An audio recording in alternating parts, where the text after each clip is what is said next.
भारत की संस्कृति में और उसकी कथाओं में ऐसे सुंदर जीवन मूल्य छिपे हुए हैं जिनके होने से पूरी मनुष्यता का मार्ग सरल हो जाता है। आज की कहानी मनुष्यता के ऐसे ही परम पवित्र भावना पर आधारित है जिसे प्रेम कहा जाता है। और प्रेम का भी सबसे शुद्ध रूप और सबसे महत्वपूर्ण ऊंचाई है भक्ति। कथा है असुर कुल में जन्मे एक ऐसे बालक की भक्ति की भावना पर जिसकी शुद्धता पर श्री हरि भगवान विष्णु भी मोहित थे। हिरण्यकश्यप ने प्रजापति भगवान ब्रह्मा की आराधना की, भयंकर तप किया। वर्षों के तप के बाद ब्रह्मा प्रकट हुए और उन्होंने कहा, वत्स, मैं तुम्हारी इस कठोर तपस्या से बहुत प्रसन्न हूं, मुझसे कोई वर मांगो। हिरण्यकश्यप ने तो इसी दिन के लिए घोर तप ही किया था। कोई भी समर्पण पूर्ण तप अगर अशुद्ध मन से किया जाए तो मांग भी अशुद्ध होती है। इसलिए धूर्तता के साथ उसने परमपिता से कहा, हे भगवान, मैं अमर होना चाहता हूं।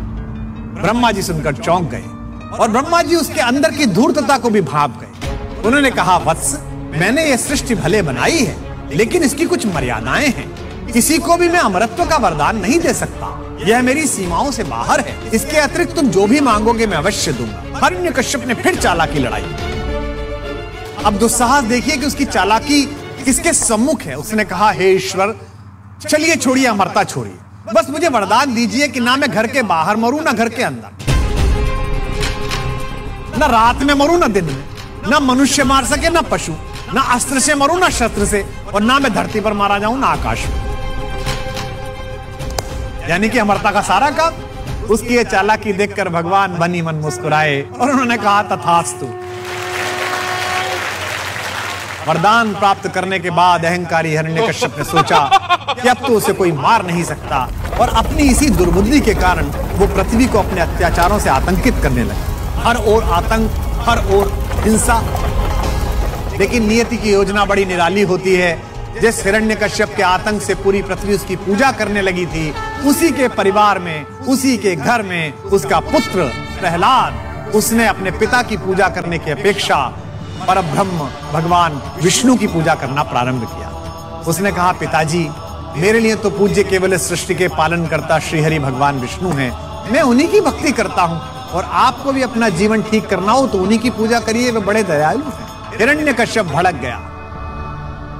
उसने सिपाहियों से कहा कि मेरे इस धूर्त पुत्र को बंदी बना लो और इसे इतनी यातना दो कि ये मेरे शत्रु विष्णु का गुणगान भूल जाए। भक्त प्रहलाद बंदी बना लिए गए, डराए गए, धमकाए गए, यातनाएं दी गई।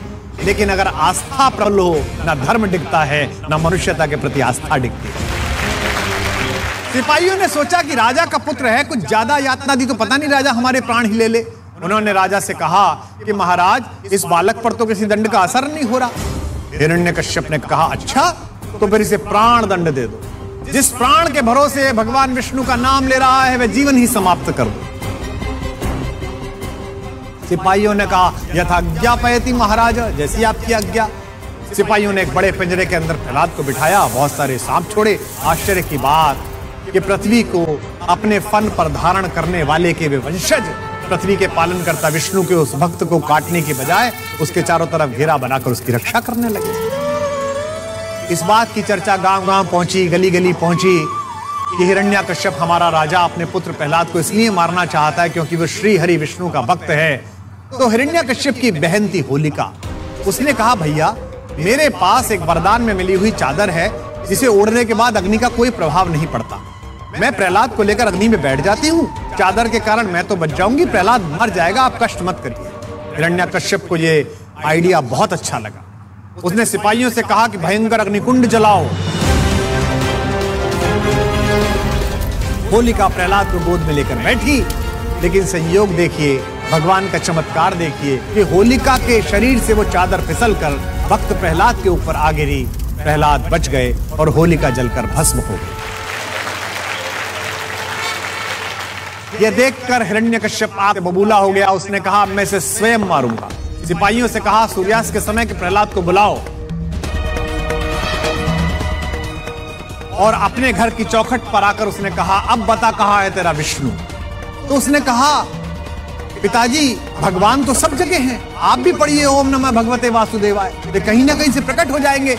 जिस खंबे के सहारे टिककर हिरण्यकश्यप खड़ा हुआ था, दरवाजे के उस खंबे पर अपना मुक्का मारते हुए हिरण्यकश्यप ने कहा, इस खंबे में भी तेरा भगवान है? प्रहलाद ने कहा, वे कण कण में है, इसमें भी होंगे। उसने कहा, बाद में देखूंगा, पहले तेरे भगवान से मिलता हूं। उसने खंबे को फाड़ा, खंबा फटा और उसमें से एक अजीब आकृति निकली। भगवान विष्णु अपने नरसिंह अवतार में पैदा हुए, यानी कि धड़ नर का और मस्तक सिंह का। भगवान नरसिंह ने हिरण्यकश्यप को अपनी जांग पर रखा, अपने लंबे लंबे नाखूनों से उसको फाड़ दिया। जिस वरदान के कारण उसने पूरी पृथ्वी का जीना मुहाल किया था, उसकी एक शर्त भी नहीं टूटी। उससे कहा गया था, ना तू दिन में मारा जाएगा ना रात में। तो गोधूली यानी सूर्यास्त की बेला में उसका वध हुआ, जब दिन ढल चुका था और रात आई नहीं थी। न घर के बाहर मरेगा ना तो भीतर। भगवान ने ड्योढ़ी पर दरवाजे की चौखट पर उसको मारा। तीसरी शर्त, न नर मारेगा न पशु। तो भगवान नरसिंह आधे नर थे आधे पशु, दोनों में से एक नहीं थे। न अस्त्र मारेगा न शस्त्र, इसलिए अपने नाखूनों से मारा। इस प्रकार दुनिया को एक बड़े आतताई से मुक्ति मिली। लेकिन इस कथा का सार क्या है? इस कथा का सार यह है कि आप चाहे कितने भी दुष्ट हों, लेकिन कर्म क्षेत्र में तपस्या करेंगे तो अंततः आपको सफलता मिलेगी। आप किस पृष्ठभूमि से आते हैं, किस कुल से आते हैं, आपकी हैसियत क्या है, इससे कोई प्रभाव नहीं पड़ेगा। आपको उस तपस्या का फल मिलेगा जैसा हिरण्यकश्यप को मिला।